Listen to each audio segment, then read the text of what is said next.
I'm Amy, and I'm 28 years old. 3 months after my father's funeral, my mother showed up at my apartment door with my 17-year-old brother, Danny, 2 garbage bags of his clothes, and said the words that would change everything. "He's your burden now."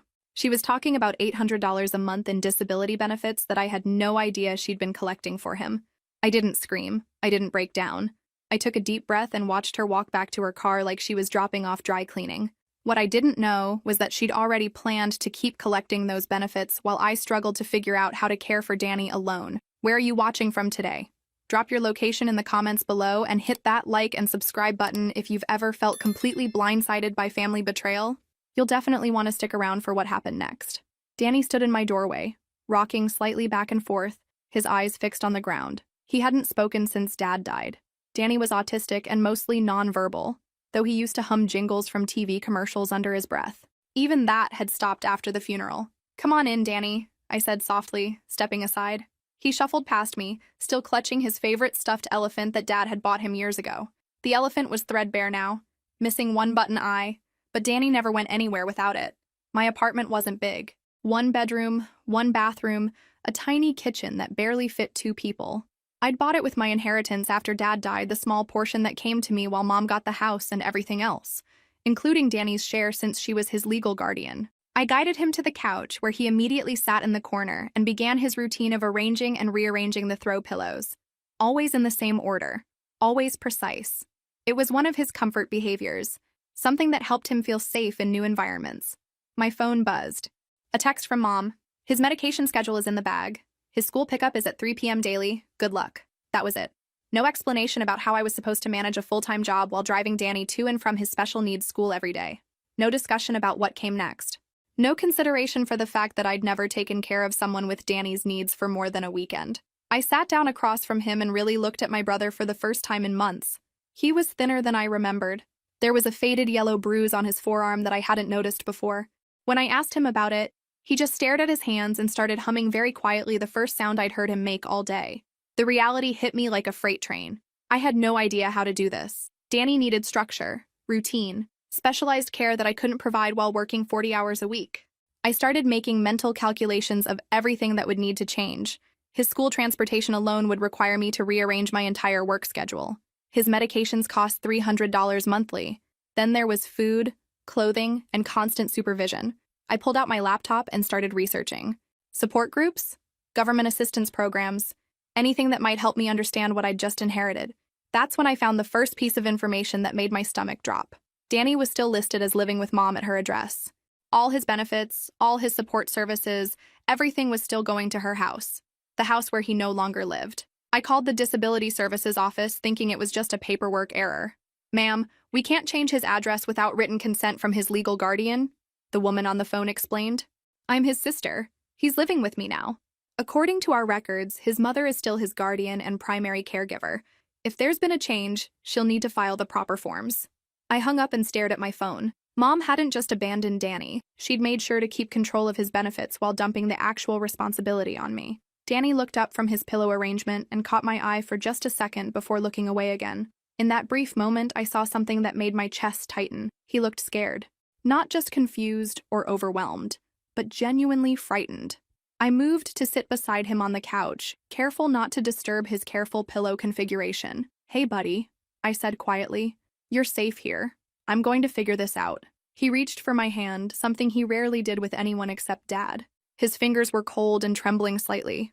That night, after I'd helped Danny through his bedtime routine and settled him in my bedroom while I took the couch, I lay awake staring at the ceiling. 3 months. Mom had waited 3 months after Dad's death to dump this on me. I thought about Dad's funeral, how Mom had seemed so composed, so in control. She'd handled all the arrangements, accepted condolences gracefully, played the grieving widow perfectly. Now I realized it had all been performance. She'd been planning her escape from responsibility the entire time. My phone buzzed again. Another text from Mom. "Don't call me unless it's an emergency."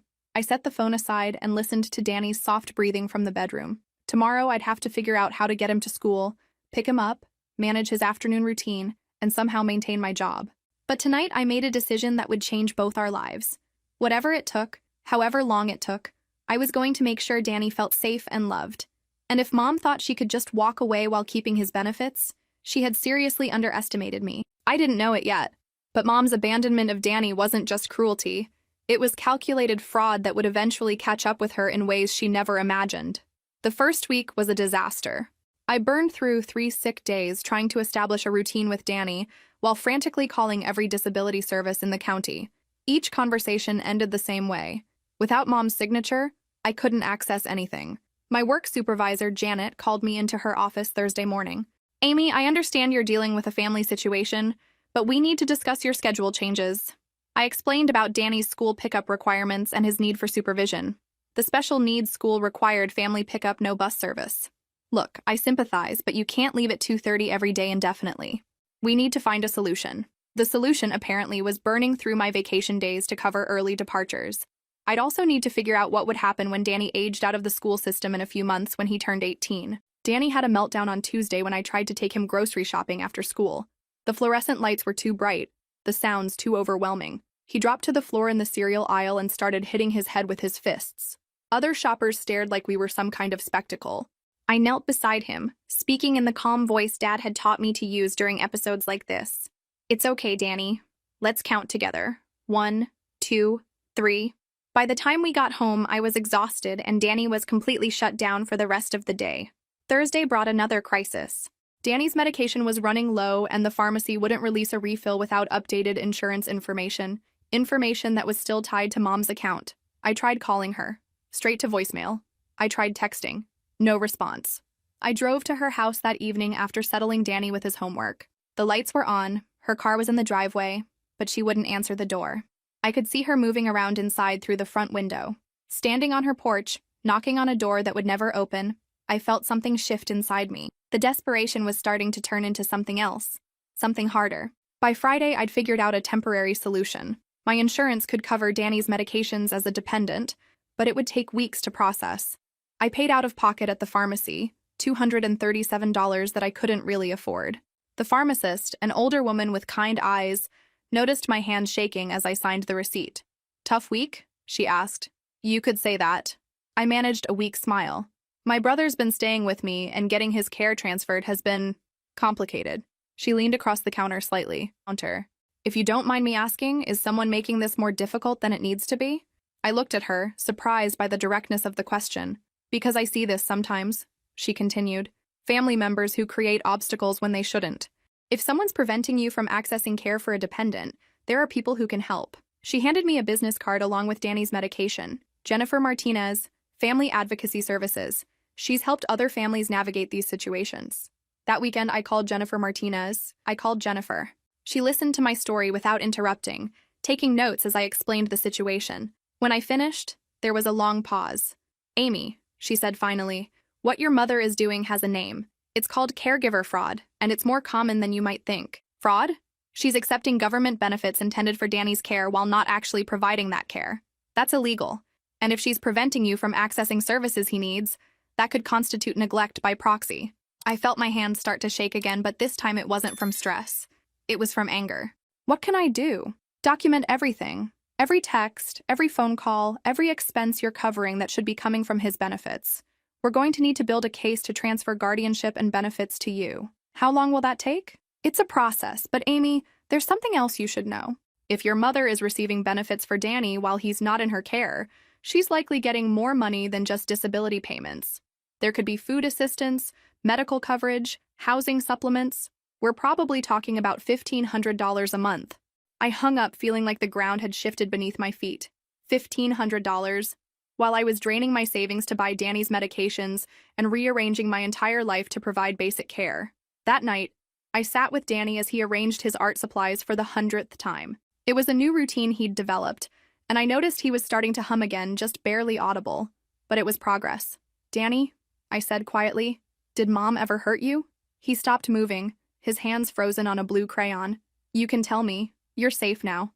He looked at me for a long moment, then slowly rolled up his sleeve. There were 3 small bruises on his forearm, finger-shaped marks that made my stomach turn. Then, so quietly I almost missed it, he hummed the jingle from a car commercial. It was the first real sound he'd made since arriving. "Thank you for telling me," I said. "And thank you for making sounds again. That won't happen here." He nodded and went back to his crayons. But something had changed. He was starting to trust me. Later that night, I started a notebook. Every detail I could remember about Danny's condition when Mom dropped him off, the bruises, his weight loss, his complete silence that was slowly breaking. Jennifer Martinez had told me to document everything. I was just getting started. The next morning brought an unexpected gift. Danny hummed the McDonald's jingle while eating breakfast. It wasn't speech, but it was communication. It was hope. It also strengthened my resolve. Mom had hurt him, neglected him, and was profiting from his disability while I struggled to provide basic care. She'd made a mistake when she chose me as Danny's dumping ground. I wasn't going to just accept this situation. I was going to fight back. 2 weeks into our new arrangement, I made a discovery that changed everything. I was helping Danny organize his clothes when I found an envelope tucked into one of his jacket pockets. Inside were medical appointment cards and benefit statements that Mom had apparently forgotten to remove. The numbers made my blood run cold. Danny's monthly disability payment, $812. Food assistance, $416. Medical benefits that covered all his therapy and medications. Housing assistance because she claimed him as a dependent, $300 monthly reduction in her rent. She was collecting over $1,500 a month for a child who wasn't even living with her. But that wasn't the worst part. The appointment cards showed regular visits to a behavioral specialist, someone named Dr. Chen, who I'd never heard of. The last appointment was scheduled for 2 days ago. Danny had missed it because he was with me, and I had no idea it existed. I called Dr. Chen's office immediately. "I'm calling about Danny Morrison's missed appointment," I told the receptionist. "Oh yes, his mother called to reschedule. She said he was going through a difficult transition and needed to skip a few sessions." My hands gripped the phone tighter. "When did she call?" "Let me check." It was the day before his appointment. She seemed very concerned about his adjustment to a new living situation. Mom had known Danny would miss his appointment because she'd dumped him with me, but instead of transferring his care, she'd made excuses to keep his services active under her name. "I need to speak with Dr. Chen," I said. "I'm Danny's sister, and there's been a change in his living situation. I'm sorry, but we can only discuss patient information with the guardian on file. That would be his mother." After I hung up, I sat staring at the appointment cards spread across my kitchen table. Speech therapy, occupational therapy, behavioral counseling. Danny had been receiving comprehensive care that I knew nothing about. Care that he was no longer getting because Mom wanted to maintain control of his benefits. I called Jennifer Martinez again. "This is huge," she said when I explained what I'd found. "Document everything. Take photos of the statements, the appointment cards, everything. This proves intent to defraud." "What does that mean?" "It means your mother isn't just making a mistake or being difficult. She's actively concealing information to continue collecting benefits fraudulently. This changes our approach completely." That afternoon, I took Danny to a walk-in clinic. I told the doctor I was concerned about some bruising I'd noticed and wanted to make sure he was healthy. Dr. Williams was thorough and patient with Danny, explaining each step of the examination in simple terms. When he was finished, he asked to speak with me privately. "Your brother is underweight for his age and height," he said. "Not dangerously so, but enough to be concerning. And those bruises on his arms appear to be from grip marks. How long has he been in your care?" 2 weeks. "Has he been eating better since the transition?" I thought about it. Danny had been hesitant about food at first, but his appetite was definitely improving. And he'd started humming commercial jingles during meals, a sign that he was feeling more comfortable. "Yes, actually, much better." Dr. Williams made notes in Danny's file. "I'd like to see him again in a month to track his weight gain. And Amy, I have to ask, was he being adequately cared for in his previous living situation?" The question hung in the air between us. I knew what he was really asking. "I don't think so," I said quietly. He nodded grimly. "If you need documentation of his current condition for any legal proceedings, this examination will be on file." That evening, I sat down with my laptop and started researching benefit fraud. What I learned made me sick. Caregiver fraud costs the government millions of dollars every year. But more importantly, it often leaves vulnerable individuals without the care they need while someone else profits from their disability. Danny was a victim of financial abuse, and I'd been so focused on figuring out how to care for him that I'd almost missed the bigger picture. I started a new document on my computer, a timeline of everything that had happened since Dad's death. Every conversation with Mom, every missed appointment, every dollar I'd spent that should have been covered by Danny's benefits. Jennifer Martinez had told me to build a case. I was going to build an airtight one. Have you ever discovered that someone you trusted was betraying you in the worst possible way? Because what I found next made me realize that Mom's abandonment of Danny was just the beginning of her deception. Around 10 that night, I decided to do something I probably should have done weeks ago. I drove to Mom's house. Her lights were on, and through the window I could see her watching television in the living room that used to be Danny's safe space. She looked relaxed, comfortable. like she didn't have a care in the world. I sat in my car across the street and watched her for 20 minutes. At one point, she got up and moved to the kitchen, where I could see her talking on the phone and laughing. She was living her normal life while Danny struggled with the trauma of losing his father and being abandoned by his mother, while I drained my savings to provide basic care that his benefits should have covered, while he missed therapy appointments that could help him process his grief and adjust to his new living situation. But as I watched her carefree evening, I realized something important. Mom hadn't just made a desperate mistake in her grief. She'd calculated this. She'd planned to keep the money while dumping the responsibility. She'd chosen freedom over her son's well-being. I drove home that night with a new understanding of exactly who my mother really was, and for the first time since this whole mess started, I had a plan. Danny was humming the Kit Kat jingle when I walked in the door, and that small sound of contentment made my decision crystal clear. The breakthrough came from an unexpected source. I was at Danny's new pediatrician appointment, his first real checkup since moving in with me, when Dr. Peterson asked a question that opened a door I didn't know existed. "Amy, have you considered applying for emergency guardianship?" I looked up from the forms I was filling out. "What's that?" "In cases where a dependent's welfare is at risk due to neglect or abandonment, the courts can expedite guardianship transfers. It's designed for situations exactly like yours." She explained that if I could demonstrate that Danny's current guardian was failing to provide adequate care, I could petition for temporary emergency guardianship while pursuing permanent custody. "The process moves much faster than standard guardianship cases," she said. "And once you have emergency guardianship, you can immediately access all his benefits and services." I felt something shift in my chest. Hope, maybe. Or just relief that there was actually a path forward. What kind of evidence would I need? Dr. Peterson was quiet for a moment, then pulled out Danny's file. His medical records show missed appointments, delayed medication refills, and concerning weight loss over the past few months.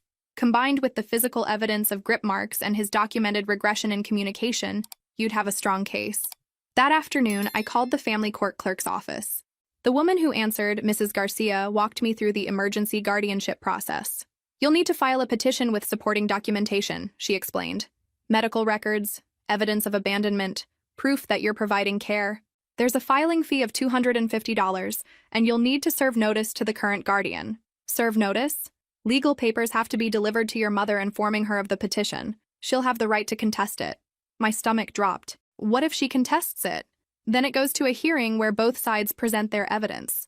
But honey, if what you're describing is accurate, emergency guardianship cases like this usually go in favor of the person actually providing care. I hung up, feeling simultaneously energized and terrified. This was real.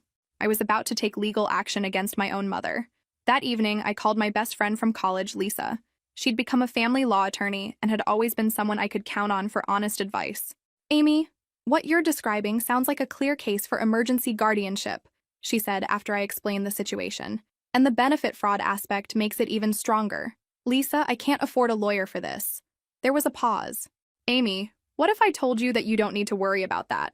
"What do you mean?" "I mean, I'm going to represent you, pro bono. This case, it's exactly why I became a family attorney." I felt tears prick my eyes. "Lisa, I can't ask you to do that." "You're not asking. I'm offering. Danny deserves better than what he's gotten, and you deserve support for doing the right thing." That night, I sat Danny down for a conversation I'd been dreading. "Danny, you know how you've been living with me instead of Mom?" He nodded, not looking up from his puzzle. But I noticed he was humming the jingle from a cereal commercial under his breath, a new development that meant he was feeling more secure. "I want to make that official, so you can see your doctors again and get all the help you need. But it means there might be some difficult conversations with Mom." Danny stopped working on his puzzle and looked at me directly. "She won't like that." "No, she probably won't. Are you okay with that?" He was quiet for a long time, then said something that broke my heart. "She was angry all the time after Daddy died." "You're not angry." I had to turn away so he wouldn't see my face. How had I missed how bad things had gotten for him? "I promise you, Danny, I will never be angry at you for being yourself." That night, I started filling out the emergency guardianship petition with Lisa's guidance over the phone. Each section forced me to confront the reality of what Mom had done: abandonment, neglect, fraud. By morning, I had a 20-page document detailing Danny's situation, complete with medical records, photographs of his bruises, bank statements showing my out-of-pocket expenses, and a timeline of Mom's refusal to cooperate with his care. Lisa reviewed it before I submitted it. "This is thorough," she said. "Really thorough. You've documented everything perfectly. What happens next?" "You file it with the court, Pay the fee and request expedited review due to ongoing neglect. Then a process server delivers copies to your mother and she has 5 days to respond. 5 days? Emergency guardianship moves fast. If she doesn't contest it, you could have temporary custody within 2 weeks. If she does contest it, the hearing will be scheduled quickly. I took a deep breath. What are the chances she'll contest it? Lisa was quiet for a moment. Amy, your mother is collecting over $1,500 a month in benefits for Danny. Even if she doesn't want the responsibility of caring for him, she's not going to give up that income easily. That afternoon, I drove to the courthouse and filed the petition. The clerk stamped it with an official seal and handed me a case number. Case 2024 EG 4471. Danny Morrison Emergency Guardianship Petition. It felt surreal. I was officially challenging my mother's right to make decisions for my brother. The process server would deliver the papers to Mom within 48 hours. After that, there would be no going back. Danny was in his room when I got home, humming the State Farm jingle while arranging his art supplies in precise rows. It was a routine that helped him feel in control when everything else was uncertain. I sat on his bed and watched him work. His movements were careful and deliberate, each crayon placed exactly where it belonged. Danny, I said quietly, things are going to change soon. Some of it might be scary, but it's all going to help make sure you're safe and have everything you need. He lined up his last crayon and turned to look at me. Will I stay here with you? If that's what you want, I'm going to do everything I can to make sure that happens. He nodded solemnly, then did something that melted my heart. He started humming Happy Birthday not because it was anyone's birthday, but because it was the first complex song he'd attempted since Dad died. Danny was healing. Whatever happened next, I was fighting for someone who deserved to be protected and loved. Mom was about to find out that abandoning Danny was the biggest mistake she'd ever made. The papers were served on a Tuesday. I know because Mom called me exactly 37 minutes later, and I've never heard her voice that angry. How dare you? She hissed into the phone. How dare you try to take him away from me? I was at work, so I stepped into an empty conference room and closed the door. I'm not taking him away from you, Mom. You gave him to me, remember? He's your burden now? That was temporary. I never said it was permanent. Really? Because you haven't returned a single phone call or text in 3 weeks. You've made it impossible for me to access his medical care or benefits. That doesn't sound temporary to me. There was a pause, and when she spoke again, her voice had changed. Less angry, more calculating. Amy, you don't understand what you're doing. Caring for Danny is more complicated than you realize. He needs specialized care that you can't provide. Then why haven't you provided it? When's the last time he saw a doctor? Chen? When's the last time he had speech therapy? Another pause. We can work this out. You don't need to involve the courts. We could have worked it out 3 weeks ago if you'd answered your phone. I was dealing with your father's estate. There were complications. I almost laughed. Complications that prevented you from taking Danny to his appointments? Complications that made it impossible to transfer his insurance information so I could get his medications? Amy, if you drop this petition, we can arrange something that works for both of us. There it was. The negotiation phase. I'd been expecting this. What did you have in mind? You keep caring for him, but I maintain guardianship. That way all his services stay active and you get help with the financial burden. Help how? I could contribute to his expenses. I sat down heavily in one of the conference room chairs. She wanted to keep collecting his benefits while I did all the work, and throw me occasional scraps to keep me quiet. How much were you thinking? Maybe $200 a month? That would help with groceries and things. 200 out of 1,500. And I'd bet anything that contribution would mysteriously stop after a few months. I'll think about it, I said, knowing I wouldn't. Amy, I'm his mother. I love him. I needed some freedom after your father died. I felt trapped taking care of Danny every day, driving him to school, managing his appointments. I needed space to figure out my own life. There it was. The real truth. Not grief, not being overwhelmed. She'd wanted freedom from the responsibility of caring for her disabled son. Mom, when I found Danny, he was underweight and had bruises on his arms. That's not needing space. That's neglect. The line went quiet for so long I thought she'd hung up. Those bruises were from him hitting himself during meltdowns. You know how he gets when he's upset. They were finger marks, Mom. Grip marks. You're imagining things. And there it was.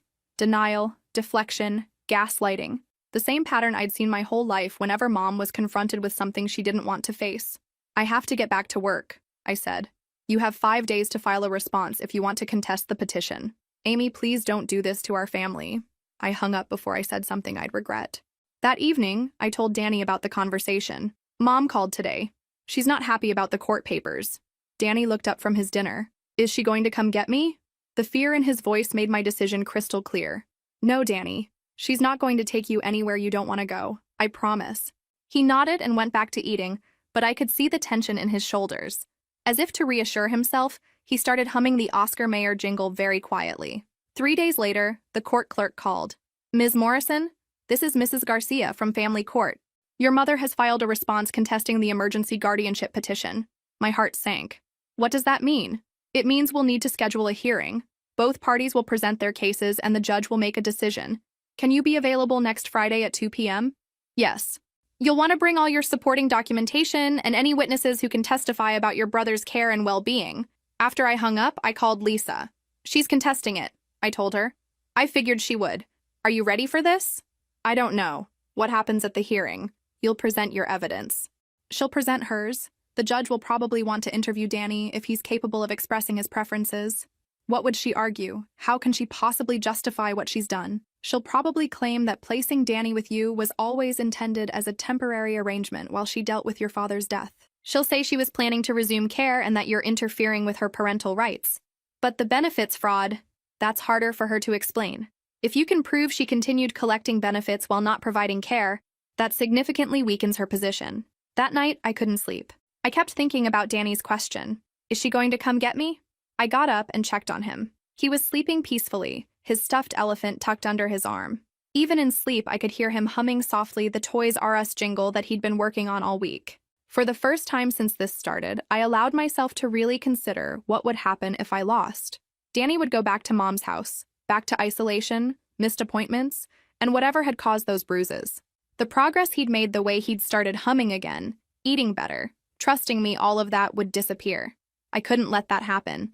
I went to my computer and started making a list of everyone who could testify about Danny's condition and improvement. Dr. Peterson, who'd documented his weight gain. Dr. Williams, who'd noted the bruises. Jennifer Martinez, who could explain the benefit fraud. And Danny himself. If the judge wanted to know what he preferred, Danny was old enough and capable enough to express his own wishes, even if he did it through humming instead of words. Mom thought she could waltz into court and claim this was all a misunderstanding. She thought I'd back down rather than fight her publicly. She was about to learn that she'd underestimated me completely. What do you think will happen next? Drop your predictions in the comments because this hearing was about to expose more than just Mom's neglect of Danny. The week before the hearing, something remarkable happened. Danny started singing actual words. It began with commercial jingles he'd been humming for weeks, but suddenly he was mouthing the lyrics. Like a good neighbor, State Farm is there. I'm loving it. The best part of waking up is Folgers in your cup. It was during our evening routine I was helping him organize his art supplies when he dropped a crayon and it rolled under the bed. Instead of getting upset like he usually did when things weren't perfect, he looked at me and clearly sang, "Nationwide is on your side." I stared at him. "Danny, did you just sing that on purpose?" He giggled, actually giggled, and nodded. "It's hiding," he said, pointing to the crayon. Clear words, not humming. I got down on my hands and knees to retrieve the crayon, making exaggerated searching sounds. "Where did it go? I can't find it anywhere." Danny laughed harder. "It's right there." The words came easier now, like a dam had broken. When I emerged with the crayon, dramatically triumphant, he was fully laughing and singing the Kit Kat jingle. Give me a break, break me off a piece of that Kit Kat bar." I realized I hadn't heard him laugh since before Dad died. But more than that, I hadn't heard him speak in complete sentences since the funeral. The transformation was visible in other ways, too. He'd gained 8 pounds in the past month. His eyes were brighter. He was sleeping through the night instead of waking up from anxiety-driven nightmares. Dr. Peterson had been right to document his progress. Anyone could see that Danny was thriving. I started taking photos and videos of our daily routines. Danny eating breakfast without prompting. Danny singing commercial jingles while doing his homework. Danny playing with art supplies instead of just arranging them obsessively. "Why are you taking pictures?" he asked one morning, his words clearer than they'd been in months. "Because you're doing so well, and I want to remember these moments." He nodded seriously. For the judge, Danny understood more about the situation than I'd given him credit for. Partly, yes. But mostly because I'm proud of how brave you've been. "I like singing again," he said simply. "It makes me feel happy." The night before the hearing, I laid out my best professional outfit and organized all my documentation into clearly labeled folders. Medical records, bank statements, photographs, timeline of events. Everything that proved Danny was better off with me. Lisa had prepared me for Mom's likely arguments. She'd claim this was always temporary. She'd say I'd misunderstood her intentions. She'd probably present herself as a grieving widow who'd been overwhelmed and needed time to heal. What she couldn't explain away was the money. I'd done the math. In the 3 months since Dad's death, Mom had collected over $4,500 in benefits for Danny while providing zero care. That wasn't grief. That was calculated fraud. The morning of the hearing, I dropped Danny off with my neighbor, Mrs. Patterson, an older woman who'd become fond of him and often babysat when I had work obligations. "Good luck today, dear," she said, squeezing my hand. "That boy is lucky to have you. I know he'll be fine with you. He might sing some commercials, that's his new thing." She smiled. "I'd love to hear him sing." Love. I walked into the courthouse feeling more confident than I'd expected. I knew I was doing the right thing. Mom was already there with her own lawyer, a sharp-looking woman in an expensive suit who was probably costing more than Mom's monthly income, which made me wonder where the money was coming from until I realized Mom was likely using Danny's benefit money to pay for legal representation. The irony was staggering. She was using Danny's disability benefits to fight against Danny's best interests. All rise for the Honorable Judge Martinez. Judge Martinez was a woman in her 50s, with kind eyes and a no-nonsense demeanor. She reviewed the case file briefly, then looked up at both parties.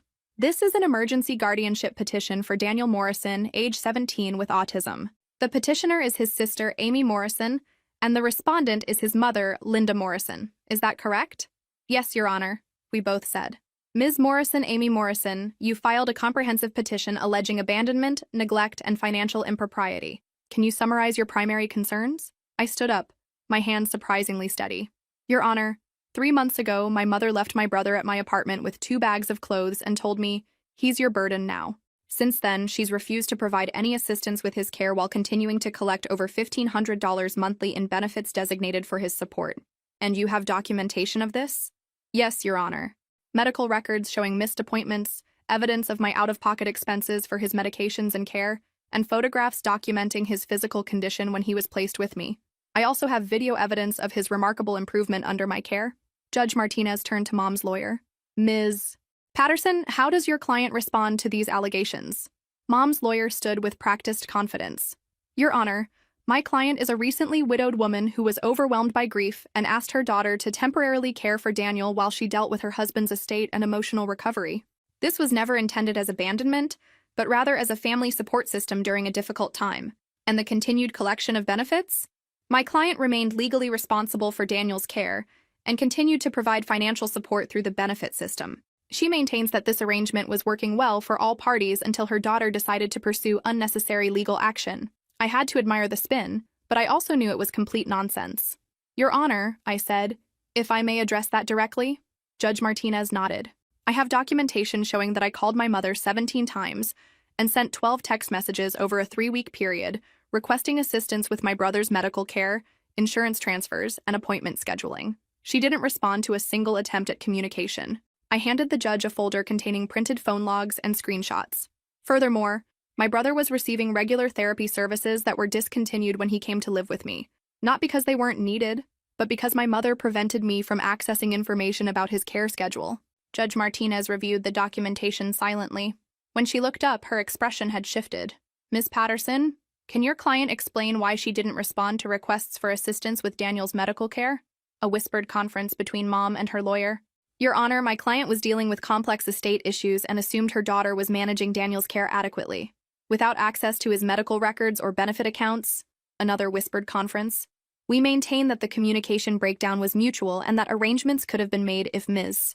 Morrison had been more patient with her mother's grieving process. That's when I knew we were going to win. Your Honor, I'd like to present evidence of my brother's condition and progress." Judge Martinez nodded. "Proceed." I opened my second folder, hands steady despite the magnitude of what I was about to reveal. These photographs were taken the day my brother arrived at my apartment.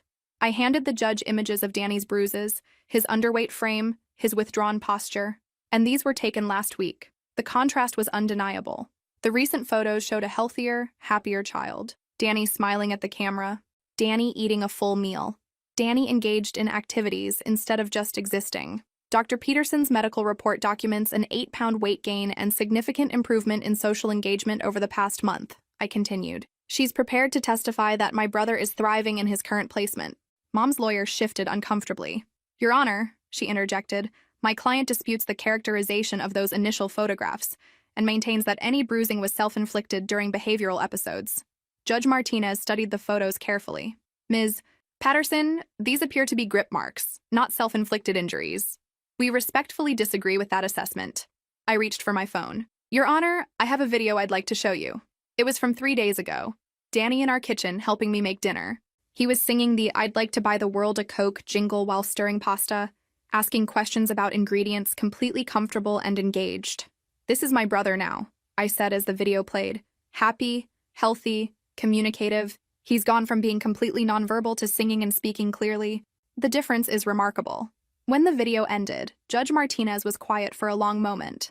Ms. Patterson, I'm going to ask your client to explain the benefit collection issue directly. Mom stood up, clearly nervous. Your Honor, I was still Daniel's legal guardian. I was still responsible for his care. But you weren't providing care. Ms. Morrison was. How do you justify collecting benefits for care you weren't providing? I was planning to resume care once I got back on my feet. Over 3 months later, while your son missed medical appointments and was denied access to prescribed medications, it's been a difficult adjustment period. I needed time to figure out my life without my husband. Danny's care was overwhelming me. I thought Amy could handle it better temporarily. Judge Martinez leaned forward. Ms. Morrison, Linda Morrison, are you currently receiving disability payments, food assistance, and housing credits for Daniel's care? Yes, but while your daughter pays out of pocket for his medications, medical appointments, and daily expenses, Mom's face went pale. She never asked me for money. According to the documentation, she contacted you 17 times requesting assistance with his care coordination. That was different. That was about paperwork, not money. I stood up. Your Honor, may I clarify something? Please. I wasn't asking for money. I was asking for access to my brother's existing benefits and services so I could provide adequate care. My mother prevented me from accessing his medical insurance, his therapy appointments, his medication prescriptions. She forced me to start over with new providers and pay out of pocket while she continued collecting the benefits intended for his support. The courtroom was completely silent. Judge Martinez reviewed her notes. Ms. Patterson, how does your client justify maintaining control of benefits while preventing access to services? Another whispered conference between Mom and her lawyer. Your Honor, there was clearly a miscommunication about the temporary nature of this arrangement. For 3 months? During which time a disabled minor missed medical appointments and was denied access to prescribed medications while his guardian collected benefits for care she wasn't providing? Mom's lawyer had no good answer for that. Judge Martinez turned to me. Ms. Morrison, what are you requesting from this court? Immediate emergency guardianship of my brother Daniel, with full access to his benefits and services. I want to ensure he receives consistent medical care and support while we pursue permanent guardianship. And if the court grants emergency guardianship, what are your plans for Daniel's long-term care? I've already established relationships with new medical providers. Dr. Peterson has recommended therapy services that accept his insurance. I've researched day programs and vocational training for adults with disabilities since he'll be aging out of his current school soon. My plan is to provide stable, loving care while supporting his development and helping him reach his full potential. Judge Martinez looked at Mom. Ms. Morrison, what is your position on your daughter's request? Mom stood up again, and for a moment, she looked like the broken widow she was claiming to be. Your Honor, I love my son. I never intended for things to get so complicated. Maybe Amy is better equipped to handle his daily care right now. I blinked in surprise. She was conceding. But I want visitation rights, she continued. I want to be part of his life. Judge Martinez made notes. Ms. Morrison, Amy Morrison, would you be amenable to supervised visitation? I thought about Danny's reaction when I'd mentioned Mom earlier. The fear in his voice when he asked if she was going to come get him. Your Honor, I'd be open to visitation if and when my brother expresses a desire to see his mother, and only under conditions that prioritize his emotional well-being. Meaning? Supervised visits in a neutral location, with the understanding that if he becomes distressed or asks to leave, the visit ends immediately. Mom started to protest, but her lawyer put a hand on her arm. Judge Martinez reviewed her notes once more. I'm prepared to make a ruling. Based on the evidence presented, I'm granting emergency guardianship to Amy Morrison, effective immediately. I felt my knees go weak with relief. However, the judge continued, this is temporary guardianship pending a full evaluation. A social worker will conduct home visits and interviews over the next 60 days. If the evaluation supports permanent guardianship, we'll proceed accordingly. She looked directly at Mom. Ms. Morrison, You are ordered to immediately transfer all benefit accounts and medical records to your daughter. You have 48 hours to complete this process. Mom nodded, tears streaming down her face. Court is adjourned. As people started filing out, Mom approached me. Amy, I'm sorry. I really am. I couldn't handle it all after your father died. I felt trapped. I looked at her for a long moment. Mom, feeling trapped doesn't excuse neglect, and it definitely doesn't excuse fraud. I know. I'll transfer everything tonight. I wanted to feel victorious, but mostly I just felt exhausted. I had won the battle, but I still had 60 days to prove I deserved to win the war. The victory felt hollow until I picked up Danny from Mrs. Patterson's house. How did it go? He asked as soon as I walked through her door. Good news, buddy. You get to stay with me. His whole face lit up, and he started singing the Happy Days theme song, something he'd been working on all week. Sunday, Monday, happy days. Mrs. Patterson squeezed my hand as we left. That boy belongs with you, she said quietly. Anyone can see it. That evening, I sat Danny down to explain what came next. A social worker is going to come visit us, I told him. She'll want to see your room, talk to you about how you're feeling, make sure you're happy and healthy. Are you worried? I considered lying, giving him a reassuring answer. But Danny deserved honesty. A little, but not because I think we're doing anything wrong. I'm worried because sometimes adults make decisions that don't make sense. He nodded seriously. Like when Mom left me here? Yeah, like that. I like it here, he said simply, then started humming the Oscar Mayer song. You don't get angry when I arrange my things. You remember that I don't like loud noises. You make sure I have my elephant at bedtime. It struck me that Danny's standards for good care were heartbreakingly simple. Basic respect, routine, and a stuffed animal. The fact that these things hadn't been provided before made my chest tight with anger. 3 days later, Mom followed through on the court order. She arrived at my apartment with a cardboard box containing Danny's medical records, insurance cards, and benefit paperwork. She looked awful. Red-eyed, thinner than I remembered, wearing clothes that seemed too big for her. Here's everything, she said, not meeting my eyes. I took the box and set it on the counter. Mom, are you okay? She laughed bitterly. Am I okay? I just lost custody of my son. You gave up custody when you dropped him off and walked away. I thought I just needed time. I thought you'd understand that I was drowning. I leaned against the counter, studying her face. Help me understand now. What was your plan? How long did you think you could keep collecting his benefits while I did all the work? She was quiet for a long moment. I wasn't thinking long-term. I was just trying to survive each day. The money helped keep the house, kept food on the table. And honestly, for the first time in years, I felt free. No daily school runs, no meltdowns to manage, no constant vigilance. You could have asked for help. You could have been honest about struggling instead of dumping Danny and cutting off contact. I was ashamed. Her voice cracked. Your father handled everything with Danny. All his appointments, his medications, dealing with his episodes. I never learned how to do it alone. And after he died, I was so overwhelmed I started resenting Danny for needing so much. So you hurt him instead of admitting you needed support. She flinched. I lost my temper sometimes when he wouldn't respond or when he'd have meltdowns. I grabbed his arms too hard, trying to calm him down. I know it was wrong. At least she was admitting it. That was something. Mom, Danny is doing really well now. He's talking again. He's happy. He's healthy. But he's also afraid of you. I know. I could see it in court. If you want to be part of his life eventually, you need to get help. Therapy, grief counseling, something. You can't just expect him to forget what happened. She nodded, wiping her eyes. I've already called a therapist. I have an appointment next week. Good. That's a start. After she left, I found Danny in his room, organizing his art supplies with more intensity than usual. He did this when he was anxious. Was that Mom? He asked without looking up. Yeah, she brought your medical records and insurance information. Is she angry? She's sad, but not angry at you. She's sad because she made mistakes and now she has to live with the consequences. Danny lined up his crayons in perfect rows. Do you think she'll get better? It was such a mature question from someone who'd been through so much. I don't know, Danny, but it's not your job to worry about that. Your job is to focus on being happy and healthy. He nodded and continued his organizing. After a few minutes, he started singing quietly. When you wish upon a star, makes no difference who you are. That's a beautiful song, Danny. I'm glad I live here now, he said, still singing softly. Me too, buddy. 2 weeks later, the social worker arrived for her first visit. Ms. Williams was a woman in her 40s with a warm smile and observant eyes. She spent an hour touring the apartment, reviewing Danny's medical records, and asking detailed questions about our routines. Danny seems very comfortable here, she noted, watching him show her his art collection while humming the theme from Mr. Rogers' Neighborhood. We've developed good routines. He knows what to expect each day, which helps with his anxiety. And he started communicating so much more. I can see that. His verbal progress is remarkable. I showed her the benefit transfer confirmations, Danny's new insurance cards, and scheduled appointments with his therapy team. Everything's been transferred successfully. He has his first appointment with a new behavioral specialist next week. Ms.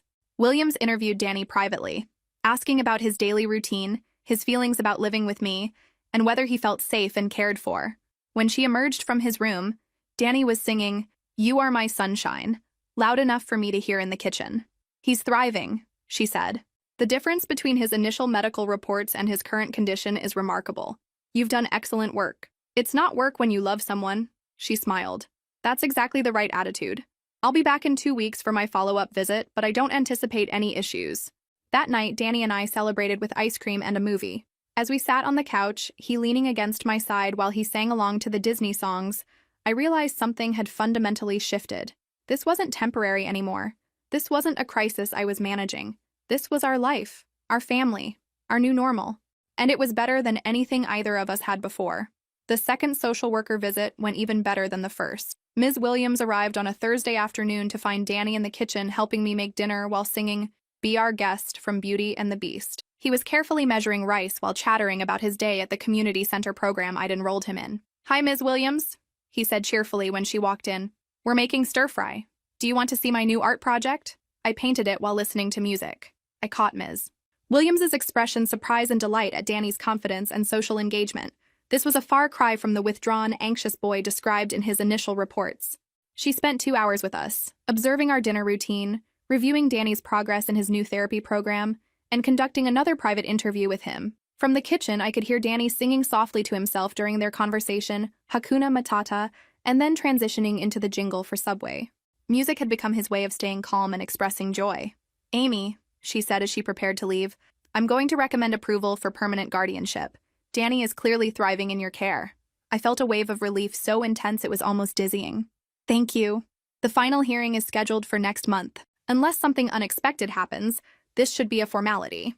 2 weeks later, something unexpected did happen, but not in the way I'd feared. Detective Johnson with the Fraud Investigation Unit called me. "Ms. Morrison, we need to speak with you about your mother's benefit claims." My stomach dropped, but I agreed to meet with him the following afternoon. The detective explained that the investigation had been triggered automatically when Danny's benefits were transferred. When benefit accounts are transferred due to guardianship changes, it flags our system for review, he said. In your mother's case, the duration and amount of potential fraudulent claims warranted a formal investigation. He asked detailed questions about the timeline of events, Danny's living situation, and the financial arrangements. I answered honestly, providing copies of all the documentation I'd gathered for the guardianship case.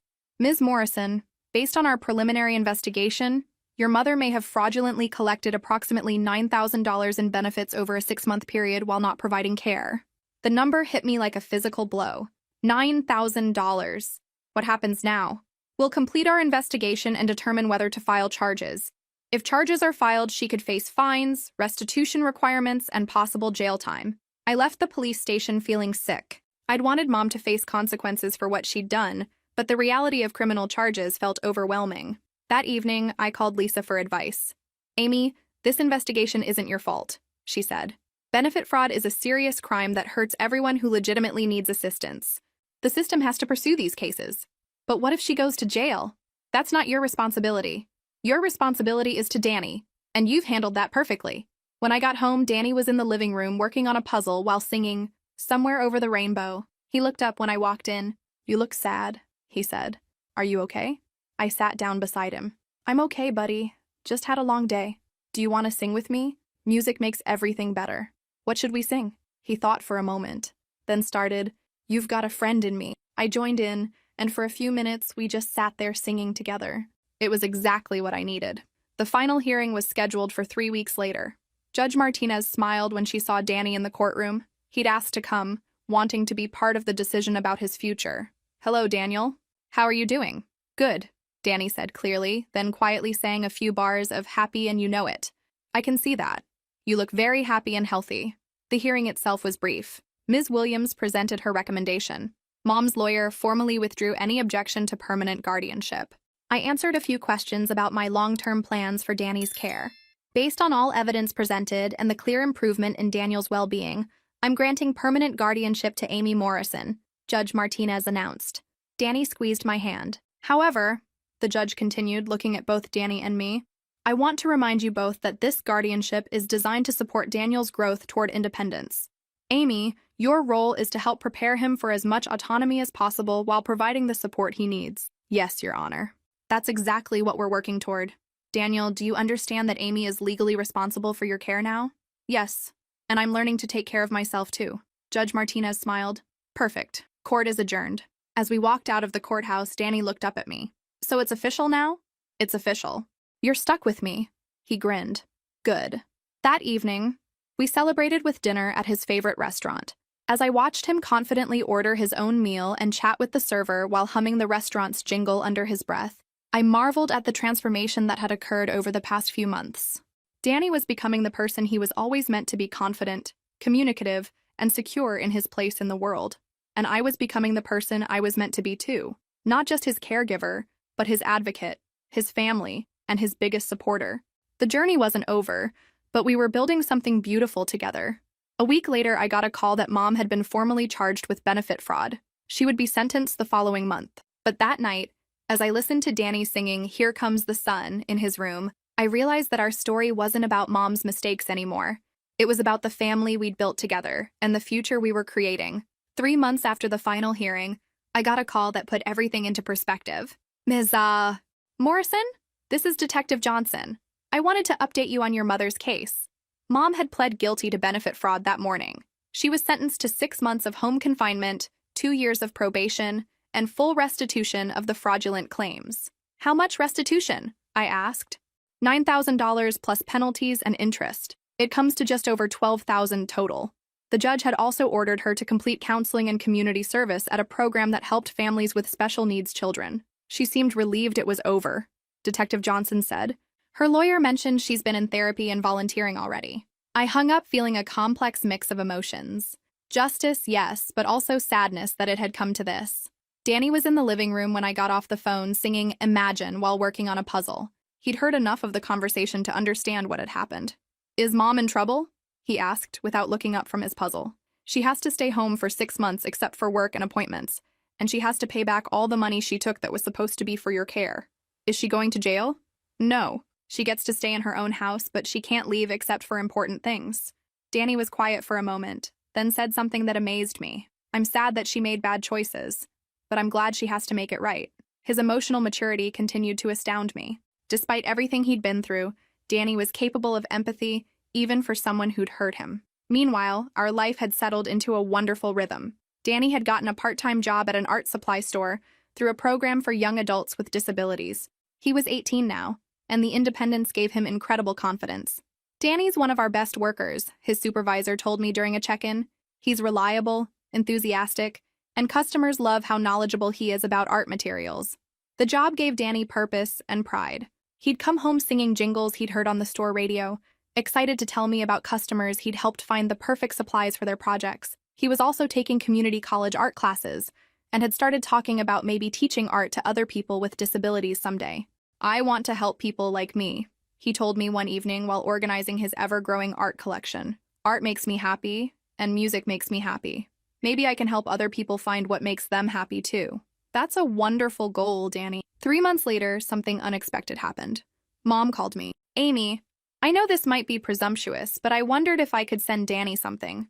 I've been working on a project that I think he might like.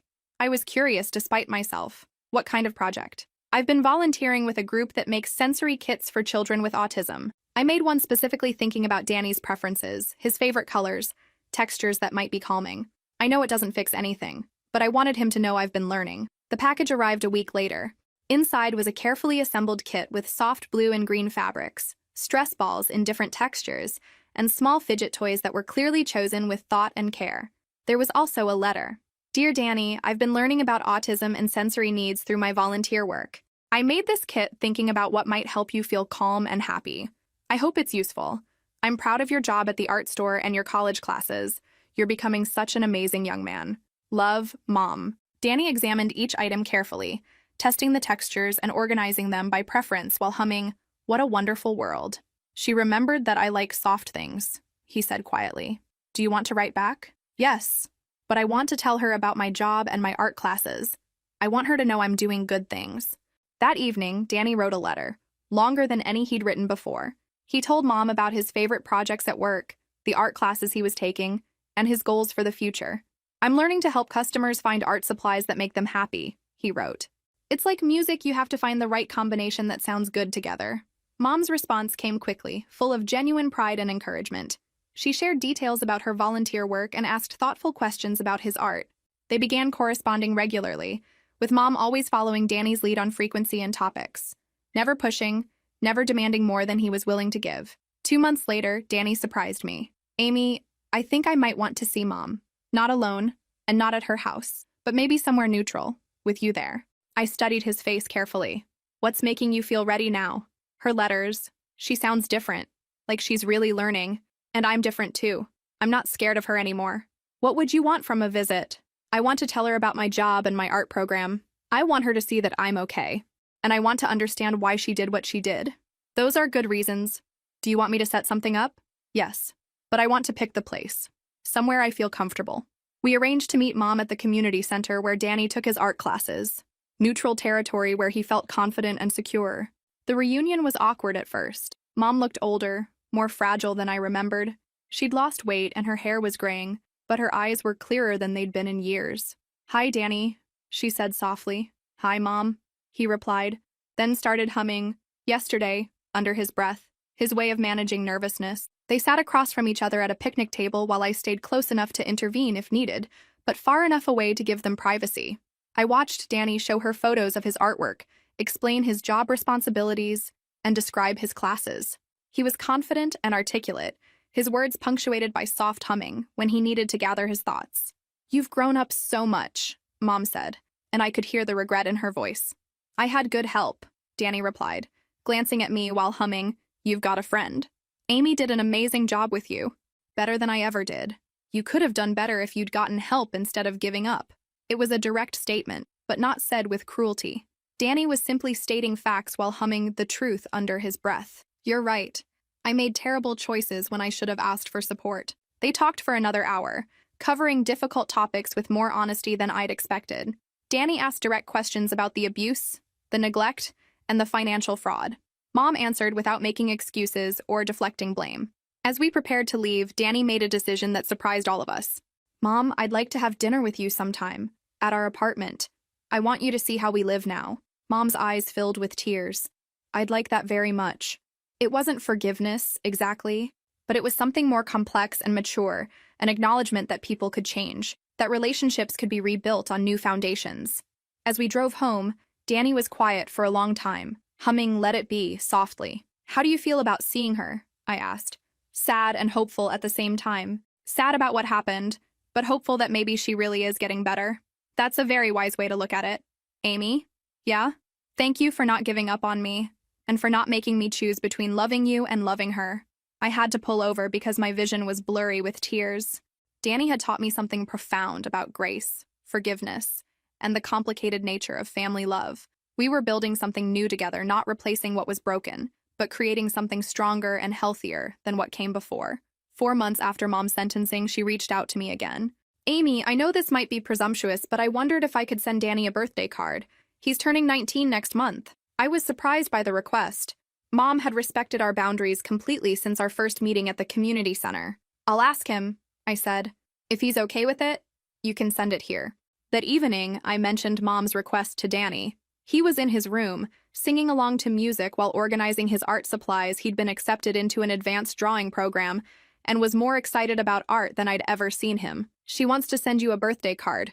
No pressure to respond or anything, just acknowledgement of your birthday. Danny considered this while arranging his new colored pencils and humming Happy Birthday under his breath. Can I read it before I decide if I want to write back? Of course. Then it's okay. The card arrived 3 days before Danny's birthday. It was simple, a landscape photograph that matched his aesthetic preferences, with a handwritten note inside. Dear Danny, I hope you're doing well and that your 19th birthday is everything you want it to be. I'm proud of the progress you've made and the young man you've become. I'm working hard to become someone better, someone who could support families instead of hurting them. I love you and miss you, Mom. Danny read it twice, then set it on his dresser without comment. But I noticed he started humming Count on Me by Bruno Mars, a song about being there for someone. On his birthday, we had a small celebration with Mrs. Patterson and a few friends from his art program. Danny had specifically requested that we keep it low-key. Large groups still made him anxious, though he was much better with social situations than before. After everyone left, Danny surprised me. I want to write a letter to Mom. Okay, do you want help with it? No, I think I need to do it myself. He spent an hour at the kitchen table, writing carefully in his precise handwriting while humming Bridge Over Troubled Water. When he finished, he handed me the letter to read. Dear Mom, thank you for the birthday card. I am doing well. I am taking art classes and working at the art store. Amy takes good care of me, and I feel safe and happy. I hope you are getting better and that you learned from your mistakes. I'm ready to see you again if you want to have dinner with us. I still love you even though I'm disappointed in what you did. Danny. I felt tears prick my eyes. The letter was mature, honest, and incredibly gracious given everything that had happened. This is beautiful, Danny. Very thoughtful. I practiced it in my head while singing. Music helps me think about feelings. We mailed the letter the next day. A week later, Mom responded with a longer letter. She thanked Danny for his kindness, acknowledged the hurt she'd caused, and shared details about her therapy progress and volunteer work. I'm learning about autism and special needs support through my volunteer work, she wrote. I understand now how badly I failed you, and I'm working to become someone who could support families instead of hurting them. She didn't ask for anything, no immediate visit, no phone calls, no rushed forgiveness, just an acknowledgement that she was working to become better. Danny and Mom exchanged a few more letters over the following months. Short, careful communications that allowed them to maintain connection without pressure. 2 months later, we had our first dinner together at our apartment. Mom arrived exactly on time, carrying a small bouquet of flowers from her garden. She looked healthier than she had at the community center, more at peace with herself. Danny had spent the afternoon cooking, he'd become quite good at it, and took pride in preparing meals for special occasions. Hi, Mom, he said when he answered the door, humming the welcome song he'd made up. Hi, Danny. Something smells wonderful. Dinner conversation was tentative at first, but it flowed more easily as the evening progressed. Mom asked thoughtful questions about Danny's work and art classes. Danny shared his latest projects and sang a few bars of songs that reminded him of different emotions. Your artwork is incredible, Mom said, examining the drawings he'd hung on the refrigerator. Have you thought about entering any of these in competitions? Actually, my teacher thinks I should apply to show some pieces at the community gallery, Danny said proudly. I'd love to see that show if you decide to do it. Really? Really, I'm proud of what you've accomplished. As Mom prepared to leave, she pulled me aside for a private conversation. Amy, I know I've said this before, but I need to say it again. What you did for Danny, how you fought for him when I failed him. It's the most important thing anyone has ever done for our family. Mom, you don't need to keep thanking me. Yes, I do. Because I need you to understand that I see it. I see how happy he is, how confident he's become, how much he's grown. That's because of you. It's because of both of us now. You're a good support system for him these days. She smiled at the description. We'd never quite figured out how to label her role in his life. Now she wasn't his primary caregiver anymore, but she was family. He's teaching me how to love someone properly, she said. How to support without controlling, how to care without overwhelming. After Mom left, Danny and I cleaned up the kitchen together. I'm proud of how that went, he said as he dried dishes, humming Proud of You quietly. It felt normal. It did. You've both worked really hard to get to this point. Amy? Yeah? Do you ever regret it? Taking me in, fighting Mom, all the legal stuff? I stopped washing dishes and turned to look at him. At 19, Danny had grown into a thoughtful, articulate young man who managed his responsibilities, held down a job, maintained healthy relationships, and was working toward goals that excited him. Danny, taking care of you has been the most rewarding thing I've ever done. Not just because of who you've become, but because of who it helped me become. What do you mean? Before all this happened, I was just drifting through life, working, paying bills, existing. But fighting for you taught me what I was capable of. It taught me what really matters. He nodded thoughtfully, then started humming Beautiful Boy, while putting away the last of the dishes. I think Mom had to lose me to figure out how to love me properly. That's very wise. And I think I had to go through all the bad stuff to appreciate the good stuff, like how music sounds better after silence. That night, I fell asleep to the sound of Danny singing softly in his room, Here Comes the Sun, and I knew that no matter what challenges lay ahead, we had built something beautiful and unbreakable together. 1 year later, I stood in the kitchen of our apartment watching Danny prepare dinner for 3 people. Amy, can you check if the chicken is done? He called from the stove, humming the cooking with love jingle he'd made up. I looked over his shoulder at the perfectly golden pieces. Looks perfect. Mom's going to be here in 10 minutes. Do you think she'll like the salad? Danny, you've cooked for her a dozen times now. She always loves everything you make. He smiled, but I could see the nervous energy that still appeared whenever Mom visited. Some things took time to fully heal. He started humming, "Everything's Gonna Be All Right," his go-to song for managing anxiety. The dynamic between Danny and Mom had evolved slowly over the past year. Regular dinners at our apartment, supervised outings to art shows and community events, phone calls where they talked about his work and her volunteer activities. Mom had kept every promise she'd made. She'd completed her home confinement, maintained regular therapy appointments, and built a stable life centered around helping other families navigate special needs care. She'd also paid back every dollar of the fraudulent benefits, plus penalties and interest. It had taken her 10 months of working multiple part-time jobs, but she'd insisted on making full restitution. "I need to own what I did completely," she'd told me. "Not just legally, but morally." The doorbell rang, and Danny wiped his hands on his apron before answering it, humming "Hello" by Lionel Richie. "Hi, Mom, come in." "Something smells wonderful," Mom said, hugging him briefly. The physical affection was still tentative, but it was genuine. She'd brought a small bouquet of flowers from her garden, another ritual that had developed over time. "Danny, your latest drawings are incredible. Have you thought about putting together a portfolio for that gallery downtown?" "Actually, yeah. Amy helped me research their submission process. I'm thinking about applying for their Emerging Artists program." "That's wonderful. I'd love to help you prepare your application if you'd like." Dinner conversation flowed easily now, covering Danny's promotion to assistant manager at the art store, his plans to take more college classes, and Mom's new position training other volunteers at the community center. "How are the families you're working with?" I asked. Challenging, but rewarding. "Yesterday, I helped a single mother understand her son's sensory needs and set up better routines at home. It reminded me how lost I felt when your father died and I didn't know how to handle Danny's needs alone." "But you're helping other people avoid those mistakes?" "Exactly. I can't change what I did, but I can use what I learned to help other families." After dinner, Danny showed Mom his latest project, a series of drawings that depicted different emotions through abstract color and line combinations, each inspired by a different song. "This one is Forgiveness," he said, pointing to a piece that blended soft blues and warm golds. "It's not just one feeling. It's complicated, like harmony in music." Mom studied the drawing for a long time. "It's beautiful, Danny. And you're right, forgiveness is very complicated. I'm working on one called Family next. It's going to have lots of different colors that don't seem like they should go together, but they do when you find the right rhythm." I felt my throat tighten with emotion. Danny's ability to process complex feelings through his art and music never ceased to amaze me. As Mom prepared to leave, she pulled me aside for a private conversation. "Amy, I know I've said this before, but I need to say it again. What you did for Danny, how you fought for him when I failed him, it's the most important thing anyone has ever done for our family." "Mom, you don't need to keep thanking me." "Yes, I do. Because I need you to understand that I see it. I see how happy he is, how confident he's become, how much he's grown. That's because of you. It's because of both of us now. You're a good support system for him these days."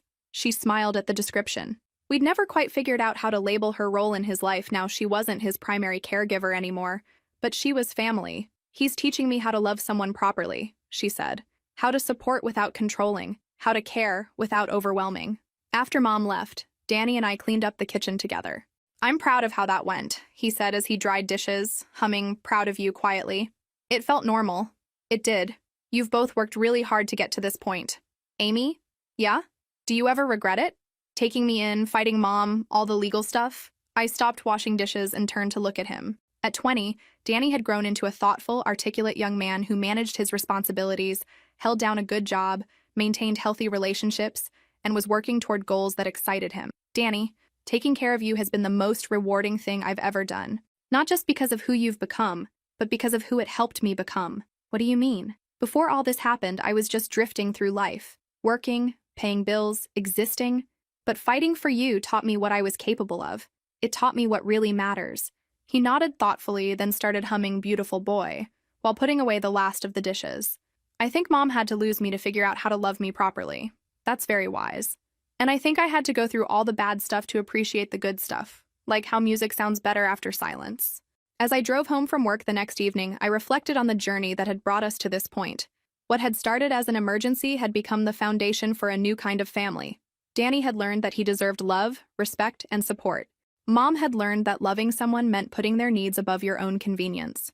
And I had learned that sometimes the most important battles are fought not for yourself, but for someone who can't fight for themselves. The fraud case was long closed. The court proceedings were forgotten. But the transformation that had resulted from that crisis continued to ripple through all our lives. Danny was thriving in his growing independence while staying connected to family. Mom was channeling her experience into helping others. And I had discovered a purpose that gave meaning to every day. Sometimes the worst betrayals lead to the most important victories. Sometimes the people who hurt us can learn to love us better. And sometimes the most broken families can rebuild themselves into something stronger than they ever were before. If this story resonated with you, make sure to like and subscribe for more stories about family justice and finding strength in the most unexpected places. What would you have done in my situation? Drop your thoughts in the comments below, and remember, sometimes the best way to heal from betrayal is to focus on building something better than what was broken. That night, I fell asleep to the sound of Danny singing softly in his room, "Here Comes the Sun," and I knew that no matter what challenges lay ahead, we had built something beautiful and unbreakable together.